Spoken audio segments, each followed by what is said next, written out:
আসসালামু আলাইকুম। Ashiq blogs YouTube চ্যানেলের পক্ষ থেকে সবাইকে জানাচ্ছি স্বাগতম। আজকে আমরা সুন্দরবন বাংলাদেশের যে ৫টি জেলাকে স্পর্শ করেছে তাই একটি টেকনিকের মাধ্যমে শেখার চেষ্টা করব ইনশাআল্লাহ। তো চলো টেকনিকটি আমরা দেখে নেই। তো এই টেকনিকটি হলো পটুবর বলল বাগেরহাটে ৭ খুন। তো এই বাক্যটার মাধ্যমে আমরা ৫টি জেলা দেখে নেব কিভাবে। দেখো, পটুতে আমরা বুঝিয়েছি পটুয়াখালী, পটুতে হলো পটুয়াখালী, পটুতে আমাদের পটুয়াখালী।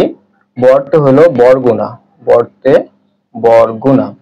বললো কি বাগেরহাটে, বাগেরহাটে কয়টা খুন? ৭টা খুন। তো এই ৭ খুনতে আমরা সাততে বুঝিয়েছি সাতক্ষীরা এবং খুলতে বুঝেছি খুলনা। তো পটু বর বললো বাগেরহাটে ৭ খুন, পটুতে পটুয়াখালী, বরতে বরগুনা, বললো বাগেরহাটে 7 খুন, বাগেরহাটে 7টা আমরা বুঝেছি সাতক্ষীরা, খুলতে খুলনা। তো এখানে 5টি জেলা আমরা সুন্দরভাবে শিখে গেলাম, পটুয়াখালী, বরগুনা, বাগেরহাট, সাতক্ষীরা, খুলনা। এই 5টি জেলার মধ্যে লাস্টে যে 3টা জেলা আমরা দেখতে পাচ্ছি, বাগেরহাটে 7 খুন, বাগেরহাট, সাতক্ষীরা, খুলনা। তো এই 3টি জেলা বাংলাদেশের যে স্পর্শ করেছে 5টি জেলাকে, এই 5টি জেলার মধ্যে আমরা জানি বাংলাদেশের মোট সুন্দরবনের মোট আয়তনের 62% পড়েছে বাংলাদেশে। তো এই 62%-এর মধ্যে আর বেশিরভাগ এলাকা পড়েছে বাগেরহাট, সাতক্ষীরা, খুলনা। তো আপনাদের যদি এই টেকনিকটি ভালো লাগে তাহলে আপনারা বেশি বেশি করে শেয়ার করবেন, লাইক করবেন এবং নতুন কোনো ভিডিও পেতে আশিক ব্লগস ইউটিউব চ্যানেলটার সাথেই থাকবেন।